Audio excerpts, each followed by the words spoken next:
የቅዱሳን ሐዋርያት እጆች ድንጋዩን ማለምለም ይችሉ ነበር። ቤተክርስቲያንን በነፍሷ የደረሰላት ሊቅ እለዋለሁ ቅዱስ ያሬድን ብዙ ጊዜ እኔ እንደዚያ ስለሚገባኝ። ቅዳሴ የሚቀድሱ 5 ቄሶች አሉ ወይም ከዚያ በላይ።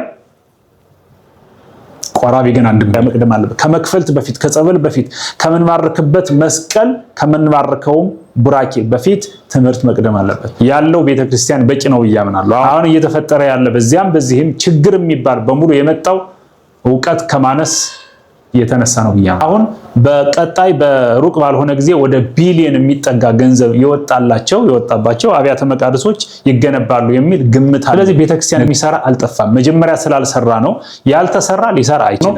ድንጋዮችም በሐዋርያት እጅ ሲነኩ ይታዘዙ ነበር። ቤተክርስቲያን የምትሰሩ ከሆነ ገንዘብ ስላለን ስለሌለን በሚል ላይ አትመስረቱ።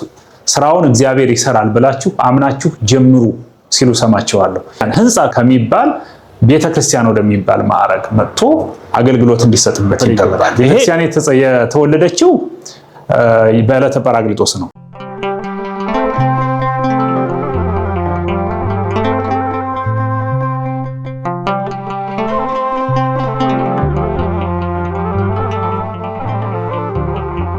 በስመ አብ ወወልድ ወመንፈስ ቅዱስ አሐዱ አምላክ። የተከበራችሁና የተወደዳችሁ መላ ኦርቶዶክሳውያን በእያላችሁበት ሰላም እግዚአብሔር ከሁላችን ጋር ይሁን። ሰኔ 20 እና 21 ለእመቤታችን ዓመታዊ ክብረ በዓል እንኳን አደረሳችሁ በእያላችሁበት። እግዚአብሔር ቸርነት የእመቤታችን አማላጅነት አይለየን። ሰኔ 21 ቀን እና 20 ከ20 ጀምሮ የሚከበረው የኦርቶዶክሳዊት ተዋሕዶ ቤተክርስቲያን ነው። 4 ዋና ዋና ነገሮች ይታወሳሉ። ነገረ ክርስቶስ፣ ነገረ ማርያም፣ ነገረ ቤተክርስቲያንና ነገረ ቅዱሳን ሐዋርያት 4 ዋና ዋና ነገሮች የሚታወሱበት በዓል ነው ሰኔ 20 እና ሰኔ 21። ኦርቶዶክሳዊት ተዋሕዶ ቤተክርስቲያን በህንፃ ደረጃ ቤተክርስቲያን የጀመረችበት መስራት የጀመረችበት ዕለት ነው። ያ ሰሪዋ እግዚአብሔር ነው፣ መሪዋም እግዚአብሔር ነው ምንለው ለዚህ ነው። ምን ይላል በማቴዎስ ወንጌል 18ኛው ምዕራፍ ላይ ወአነ አሐንጻ ለቤተክርስቲያኔ፣ እኔ ቤተክርስቲያኔን እሰራታለሁ ነው የሚለው። ይሄ ቃል እንደሚናገረው ቤተክርስቲያንን ሊሰራ የሚፈልግም የሚችልም ሊመራ የሚፈልግም የሚችልም ቤተክርስቲያንን የሰራም የመራም ህዝቦቿን የመገበም እግዚአብሔር መሆኑን እናያለን። ቤተክርስቲያኔ ነው የሚለው። ቤተክርስቲያናችሁን አይልም፣ ቤተክርስቲያን አይልም፣ ቤተክርስቲያናቸውን አይልም። በአማርኛ ፍቺ ወገናዊ ቅጽል የምንለው ቤተክርስቲያኔን ነው፣ የኔን ብሎ። ቤተክርስቲያን የእርሱ ናት። ቤተክርስቲያን የመድኃኔዓለም ናት። ሰሪዋ እርሱ፣ ገንዘብነቷም የእርሱ ናት ምንላት ለዚህ ነው። በዚች ቤተክርስቲያን ውስጥ እኛ አገልግሎት እንሰጥ ዘንድ እንዲገባን አድርጎ ቤተክርስቲያንን ብሶት ድንጋይ የሰራበት ዕለት ነው። ነገሩ ወዲህ ነው። ቅዱስ ጳውሎስና ቅዱስ ሐዋርያው ቅዱስ በርናባስ ወንጌል እያስተማሩ ነው። ወንጌል እያስተማሩ እያለ የሚቀድመውን አስቀድመዋል። እንደዚህ አይነቱ ነገር በኦርቶዶክሳዊት ተዋሕዶ ቤተክርስቲያን ቢቀድም እንዴት ደስ ባለኝ ነበረ። ቤተክርስቲያንም ደስ ባላት፣ እግዚአብሔርም ደስ ባለው ነበረ። ምን መሰላችሁ? ከምህረት በፊት ትምህርት ይቀድማል። ቅዱስ ጳውሎስና ቅዱስ በርናባስ የሚቀድመውን እንደ ክርስቶስ እንደ አምላካቸው እንደ መምህራቸው አስተማሩ። መጀመሪያ ትምህርትን አስቀደሙ። ከዚያ በኋላ የምህረት ስራ መስሪያ ቤተክርስቲያን እንዲሰራ ጥያቄ ቀረበላቸው። ያስተማሩት ህዝብ ቅዱስ ስጋውን ክቡር ደሙን መጠጣት፣ ቅዱስ ስጋውን መብላት የዘላለም ሕይወትን ሊያስገኝ እንደሚችል የነገሯቸው ምዕመናን ተሰብስበው የነገራችሁን ትምህርት ገብቶናል፣ ልክ ነው፣ ተምረናል። ነገር ግን የትምህርቱ ነገር በዚህ ከታየ የምህረቱ ነገር እንዴት ይቀጥል? ቤተክርስቲያን ያላችሁንን ስሩልን አሏቸው። እግዚአብሔር ቤቱን ይሰራ ዘንድ ፈቃዱ እንዲሆን ብለው ጸሎት ጸለዩ። በጸለዩት ጸሎት መሰረት ቅዱሳን ሐዋርያት በእነሱ ጸሎት መሰረት እግዚአብሔር ቤተ መቅደሱ ራሱ ወርዶ እንዲሰራ ፈቃዱ ሆኗል። የኦርቶዶክሳዊት ተዋሕዶ ቤተክርስቲያን ስርዓተ ግንባታ እንደዚህ ነው። ዛሬም ቤተክርስቲያን ሲሰራ መጀመሪያ በቁጥር የታወቁ አሉ። በመቶ የሚቆጠር ብዛት ያላቸው ምዕመናን ይሁኑ ነው የሚለው ስርዓተ ቤተክርስቲያን ተጽፏል። የቁጥር ገደባቸው በተለይ እንደ ኢትዮጵያ ኦርቶዶክስ ተዋሕዶ ቤተክርስቲያን የህዝብ ቁጥር ወጣ ስንል ሌላው ከኢትዮጵያ ውጭ ያለ ዓለማት ያሉ ኦርቶዶክሳውያን ቁጥራቸው እንደ ኢትዮጵያ ኦርቶዶክስ ቤተክርስቲያን በቃለ ዓዋዲው መሰረት ብዙ ላይሆን ያን መስፈርትም ላይ ጠብቅ ይችላል። ቤተክርስቲያን ሲሰራ በኢትዮጵያ ኦርቶዶክስ ተዋሕዶ ቤተክርስቲያን ግን የምዕመናን ቁጥር ተቀምጧል። የአገልጋዮች ቁጥር ተቀምጧል። ይሄን ያክል አገልጋይ፣ ይሄን ያክል ምዕመን ካለ፣ ይሄን ያክል የቦታ ስፋት ካለ የቦታው ትክክለኛነት ያ ማለት ቦታው የግለሰብ ቦታ ከሆነ የሌላ እምነት ተከታዮች ቦታ ከሆነ የማይፈቀድ ቦታ ከሆነ ይሄ ሁሉ ተጣርቶ በብፁዕ ሊቀ ጳጳሱ ነው የሚፈቀደው። ብፁዕ ሊቀ ጳጳሱ ይሁን ይሰራ እዚህ ቦታ ላይ በዚህ መጠን በዚህ ዲዛይን ሲሉ ዲዛይኑንም የመስሪያ ቦታውንም የምዕመናኑንም ብዛት የአገልጋዩንም ሁኔታ ቀርቦላቸው በዚህ ፕሮፖዛል መሰረት ሲፈቀድ ኦርቶዶክሳውያን ካህናቱም ምዕመናኑም ተሰብስበው ቤተክርስቲያን ይሰራሉ። ከሰሩ በኋላ ብፁዕ ሊቀ ጳጳሱ ሄደው በሜሮን ያከብሩታል። ቤተክርስቲያን ህንፃ ከሚባል ቤተክርስቲያን ወደሚባል ማዕረግ መጥቶ አገልግሎት እንዲሰጥበት ይደረጋል። ይሄ ኦርቶዶክሳዊት ቤተክርስቲያን ዛሬ ላይ ተዋህዶ ቤተክርስቲያን የምታደርገው መሬት ላይ ያለው እውነት ነው።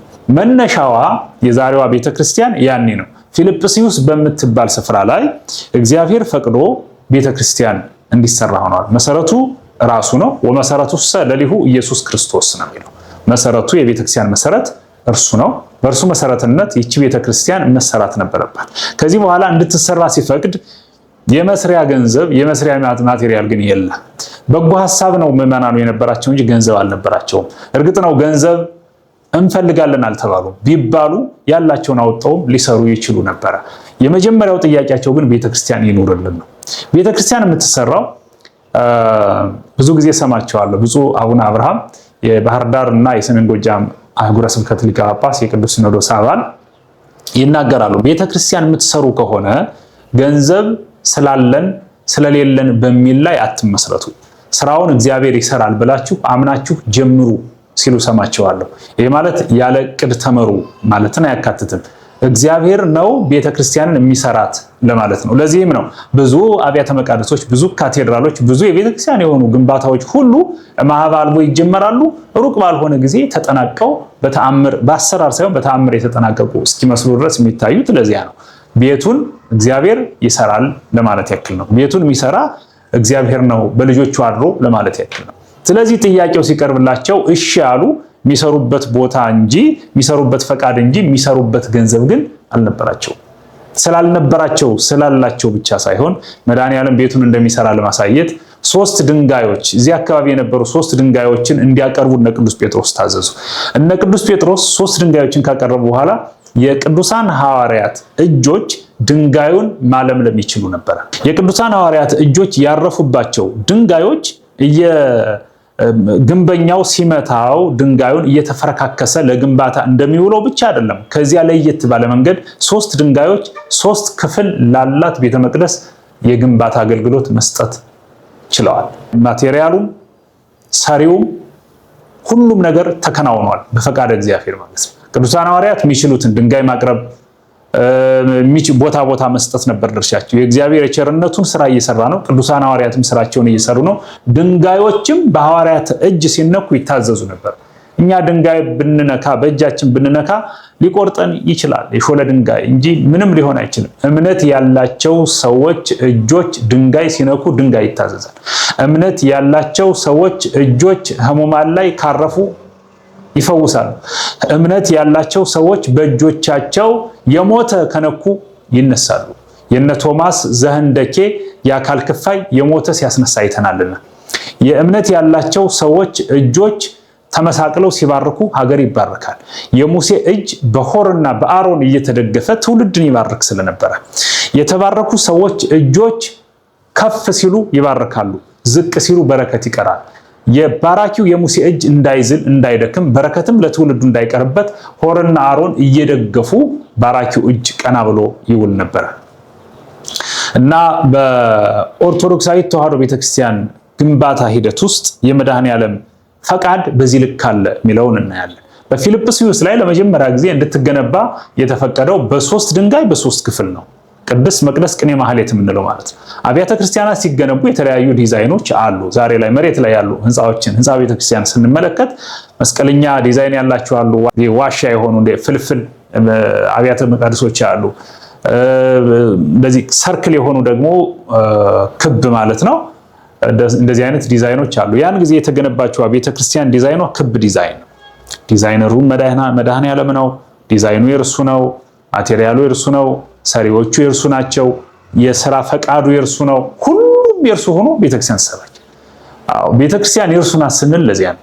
አሁን ቤተክርስቲያን በምትጎዳ ጊዜ፣ በምትቃጠል ጊዜ፣ በግፍ በምትፈርስ ጊዜ የእግዚአብሔር ቤት ናት፣ አትንኳት፣ ተዋት የምንለው ወደን አይደለም፣ የእግዚአብሔር ናትና። ዳዊት ምን አለ? ተፈሳይኩ እስመ ይቤሉኒ ቤተ እግዚአብሔር እንሐውር።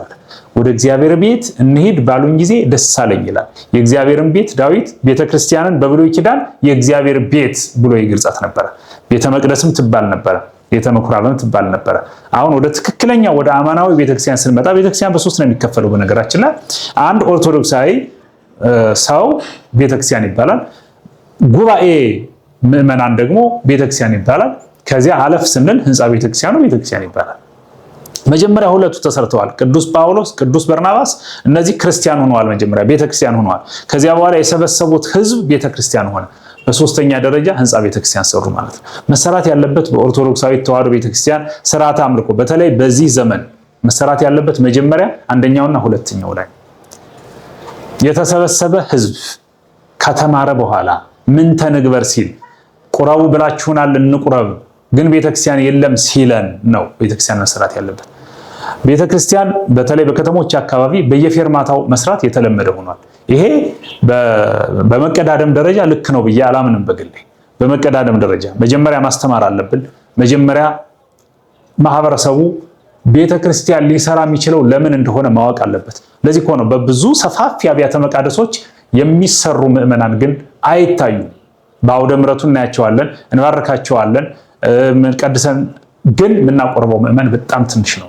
እናቶችም ልጆቻቸውን አዝለው መጥተው አቁርበው ይሄዳሉ፣ ሲቆርቡ አይታዩም። ለምን? መጀመሪያ ከህንፃ በፊት ሰውን በወንጌል አልሰራንም ማለት ነው። የትምህርት ስራው አልተሰራም፣ የምህረት ስራም የለም ማለት ነው። ያልተማረ ሰው አይጸድቅም። ያላወቀ ያልጠየቀ አያውቅ፣ ያላወቀ አይጸድቅ ነው የሚባለው።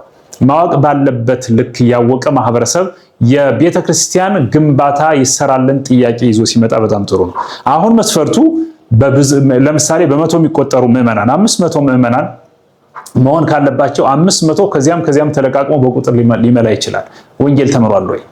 ንስሐ አባት አለው ወይ? ስጋውን ደሙን መቀበል እንዳለበት መጀመሪያ ነግረነዋል ወይ? ንስሐ የገባ ነው ወይ? ገንዘቡን ተቀብለን ህንፃ ከመስራታችን በፊት ግንዛቤ ፈጥረንለታል። ይሄ የኔ ጓደኞች የቤት ቀለም እንለዋለን። ብዙ ጊዜ ወንጌል ላይ መስራት አለብን። አዎ አብያተ ክርስቲያኖችን በብዛት እናያለን። ወንጌል ግን እየተሰበከ አይደለም። እድሜ ለቅዱስ ያሬድ ልጆች፣ ለቅዱስ ያሬድም ቤተክርስቲያንን በነፍሷ የደረሰላት ሊቅ እለዋለሁ። ቅዱስ ያሬድም ብዙ ጊዜ እኔ እንደዚያ ስለሚገባኝ በነፍሷ የደረሰላት ሊቅ በዚህ ምድር ቅዱስ ያሬድ ነው ቤተክርስቲያንን። ምክንያቱም በጸናጽል ወንጌል አስተምሯል፣ በመቋሚያ ወንጌል አስተምሯል፣ በከበሮ ወንጌል አስተምሯል። መቅደስ ላይ ስንሄድ በጽናው ወንጌል ተምረናል። ማህሌት ላይ ስንመጣ በማህሌት ላይ ባሉ ንዋያተ ቅድሳት ወንጌል ተምረናል። አውደ ምሕረት ላይ ስንመጣ ማይክራፎን ጨብጠን ወንጌል የምናስተምረው ማህበረሰብ ዛሬ ላይ ያለው በትናንት በቅዱስ ያሬድ ስርዓተ አምልኮ ተይዞ እስካሁን ስለደረሰልን ነው። ቅዱስ ያሬድም ብሉይን ሐዲሱን ሊቃውንቱን መነኮሳቱን አበጥሮ ተርጉሞ ከመማር ባሻገር በዜማም ተምሯል። ስለዚህ የሱ የሊቁ በረከት የሊቁ አስተምሮ በዜማ አማካኝነት እስከዚህ ይህን ትውልድ አሻግሮ አደረሰልን። ዛሬም ቢሆን የቅዱስ ያሬድ ዜማ ወንጌል ነው። የቅዱስ ያሬድ ዜማ ወንጌል መሆኑን ተረድተን ለማህበረሰቡ የምናደርስበት መንገድ ግን በጣም የተዘጋ ሁሉ ይመስለኛል። ወንጌል መሆኑ የቅዱስ ያሬድ አገልግሎት አውጥተን ለህዝቡ ነግረን ህዝቡ እንዲጸድቅበት አልተደረገም።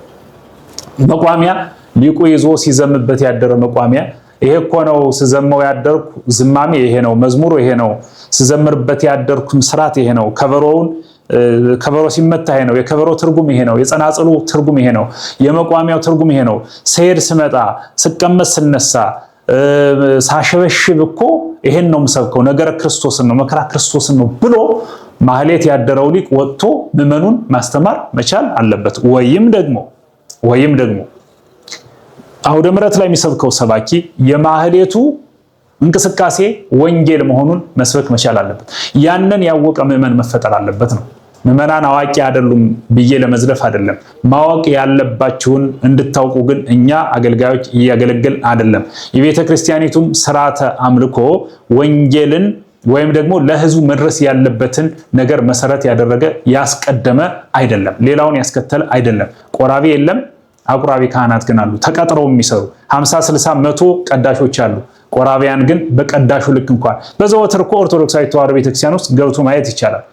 ቅዳሴ የሚቀድሱ 5 ቄሶች አሉ ወይም ከዚያ በላይ፣ ቆራቢ ግን አንድም የለም። በጣም ነው የሚያሳዝነው፣ በጣም ነው የሚያሳፍረው። የኦርቶዶክስ ቤተክርስቲያን በዚህ መንገድ እድሜዋ ሊረዝም አትችልም። የሚቆርቡ ቅዱስ ሥጋውን ክቡር ደሙን እየተቀበሉ ገነት ሊገቡ የሚችሉ ትምህርት ያገኙ ለምህረት የቀረቡ ልጆች ከሌሉ ማስመሰል ነው የሚሆነው። አገልግሎታችን የማስመሰል አገልግሎት ነው የሚሆነው። ወንጌላችን በአግባቡ በእያንዳንዱ ጆሮ እንደ ኤርፎን መድረስ አለበት። ለእያንዳንዱ ምዕመን መክፈልት እንደምናድለው ትምህርት መጀመሪያ መቅደም አለበት። ከመክፈልት በፊት ከጸበል በፊት ከምንባርክበት መስቀል ከምንባርከውም ቡራኬ በፊት ትምህርት መቅደም አለበት። አሁንም ደግሜ የምለው ኦርቶዶክሳውያን ትምህርት አያውቁም፣ ደንቆሮ ናቸው የሚል ግን እሳቤው ኖሮኝ አያውቅም። ማወቅ ባለባቸው ልክ ምዕመናን እያወቁ እንደሆነ እረዳለሁ። እኛ አገልጋዮች ግን በልኩ ማስተማር እየቻልን ማቀዳደምም እየቻልን አይደለም። ቤተክርስቲያን የተሰራችው ትምህርት በተማሩ ሰዎች ጥያቄ በእግዚአብሔርም ፈቃድ ነው የሚለው እንዲሰመርበት ፈልጋለሁ። ሐዋርያት ያስተማሩት ማህበረሰብ ምን ቆርብበት ስሩልን ብሎ ጠይቋቸው ነው። ተምር አሁን በግብጽ ኦርቶዶክስ ቤተክርስቲያን ይሄዳል። ቤተክርስቲያን ሁሉም ይሄዳል። የሄደው ሁሉ ቅዱስ ሥጋውን ይቀበላል፣ ክቡር ደሙን ይቀበላል። በኦርቶዶክሳዊት በኢትዮጵያ ኦርቶዶክስ ተዋሕዶ ቤተክርስቲያን ውስጥ ግን ይሄ የለም። በኢትዮጵያ ኦርቶዶክስ ተዋሕዶ ቤተክርስቲያን አንድ ወቅት ብፁዕ አቡነ ሽኖዳ ይመስሉኛል ካልተሳሳትኩ መጠው የማህበረሰቡን የኦርቶዶክሳዊው ማህበረሰብ በማህሌቱ በቅኔ ማህሌቱ ቅድስቱ በአውደ ምሕረቱ እንደዚያ ሙልት ብለው ያዩና ደስ ብሏቸው በቁርባን ጊዜ ግን ቆራቢ ሰው በሚፈለገው ልክ አልነበረም። ወይ በጣም የሸመገሉ ሰዎች ናቸው ወይ ጀርባ ላይ ያሉ ህፃናት ብቻ ነበሩ። ሌላው ተጠቃሚ አልነበረም እና ልክ ያልሆነ ስሜት እንደተሰማቸው ይነገራል። ለምን እንዳሉም ይነገራል።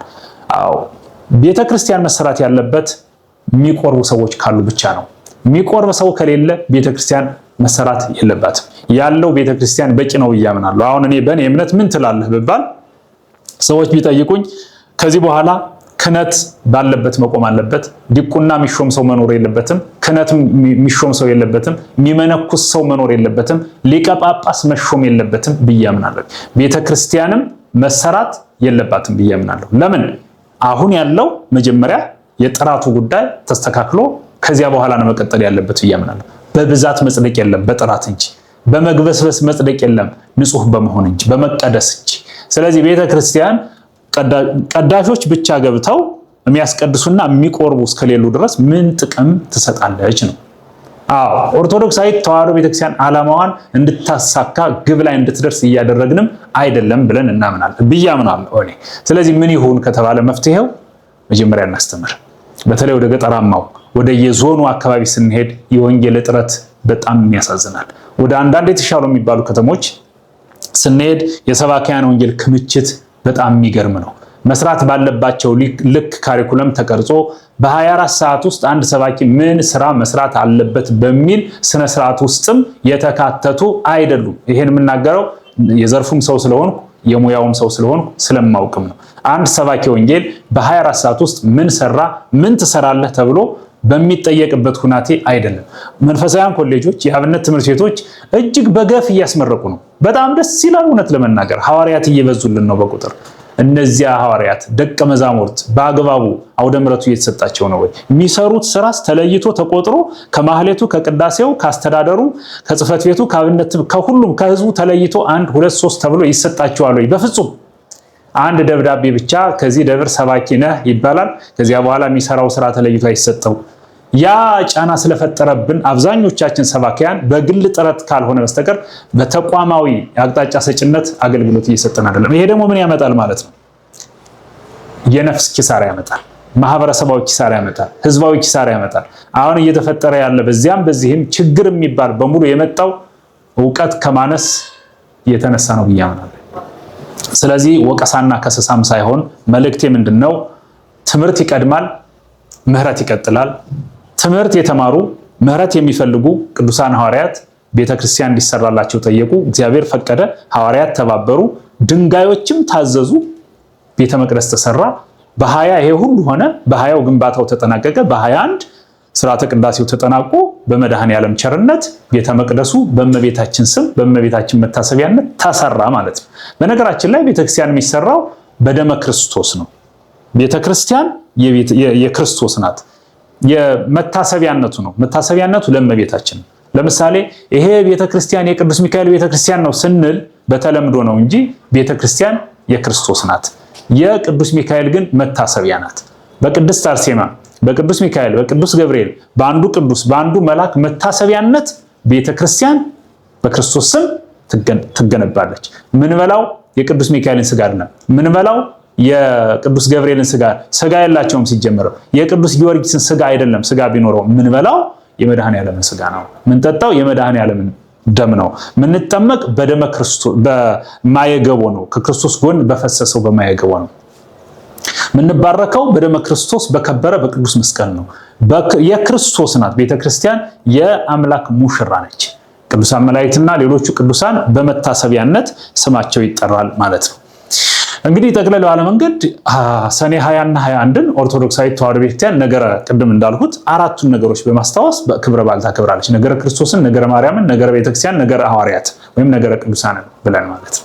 ይሄን በሚመስል መንገድ የሚከበር በዓል ነው። በዚያ ጊዜ የተከበራችሁና የተወደዳችሁ መላ ኦርቶዶክሳውያን ጉዳዩ ወይም ክብረ በዓሉ ሲከበር የህንፃ ቤተክርስቲያን ጉዳይ ነው። እኛ እንድንሰራ መዘጋጀት ያስፈልጋል። በግል እንድንሰራ፣ በጋራ እንድንሰራ፣ ከዚህ አልፈን ደግሞ አብያተ መቃደሶችን በአግባቡ እንድንሰራ፣ በልካችን እንድንሰራ፣ ልንጠቀምበት እንድንሰራ ያስፈልጋል። ብዙ ቤተክርስቲያን አብያተ መቃደሶች ህንፃ ቤተክርስቲያን እየተሰሩ ናቸው። በእውነቱ በሚሊዮን የሚቆጠሩ አሁን በቀጣይ በሩቅ ባልሆነ ጊዜ ወደ ቢሊዮን የሚጠጋ ገንዘብ የወጣባቸው አብያተ መቃደሶች ይገነባሉ የሚል ግምት አለኝ። ነገር ግን እኛ ልንሰራ ይገባል። መዶሻው እኛ ላይ ሊያርፍ ይገባል። ቅባሜሮኑ እኛ ላይ ሊያርፍ ይገባል። የምንቀደስበት የምንባረክበት ቃሉ እኛ ላይ ሊያርፍ ይገባል። መጀመሪያ እኛ መሰራት አለብን። ከተሰራን በኋላ እኛ እንሰራለን። ከተሰራን በኋላ አንድ ሰው ቤተ መቅደስ መስራት ይችላል። በወንጌል ያልተሰራ ብዙ ህዝብ 20 ዓመት ከሚጮህ በወንጌል የተሰሩ ለጽድቅ ቅርብ የሆኑ ጥቂት ምዕመናን አንዳንድ ቤተክርስቲያን በየስማቸው እየሰሩ ሊያስረክቡ ይችላሉ።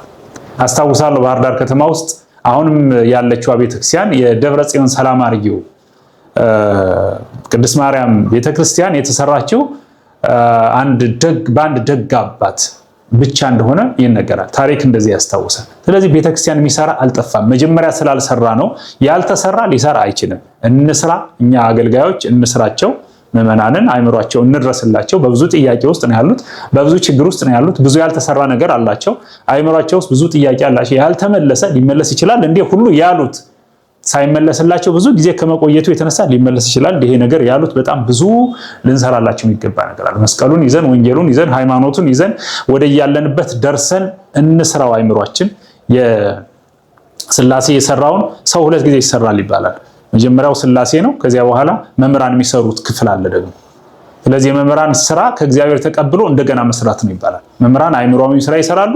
እግዚአብሔር የሰውን ሙሉ ተክለ ቁመና አስተካክሎ ሰርቷል። ስለዚህ በዓሉ እንደዚህ አይነት ስሜት እንደዚህ አይነት ሞቅታ ያለው ሆኖ እንዲከበር መልእክቴ ነው። በያላችሁበት በየሚቀርባችሁ የእመቤታችን መታሰቢያ ቤተክርስቲያን የቤተክርስቲያን የተገነባችበት ዕለት ነው የሚባለውን በዓል ማክበር ይገባል። ቤተክርስቲያን የተወለደችው በዕለተ ጰራቅሊጦስ ነው። በጰራቅሊጦስ ተወልዳለች። በፊልጵስዩስ ላይ ህንፃዋ ተገንብቶላታል። ለዘላለም ትቀጥላለች። የኛ መገልገያ ናት። የእግዚአብሔር ቸርነት የወላዲተ አምላክ አማላጅነት ከሁላችን ጋር ይሁን። የቅዱሳን አባቶቻችን ጸጋና በረከት ይደርብን።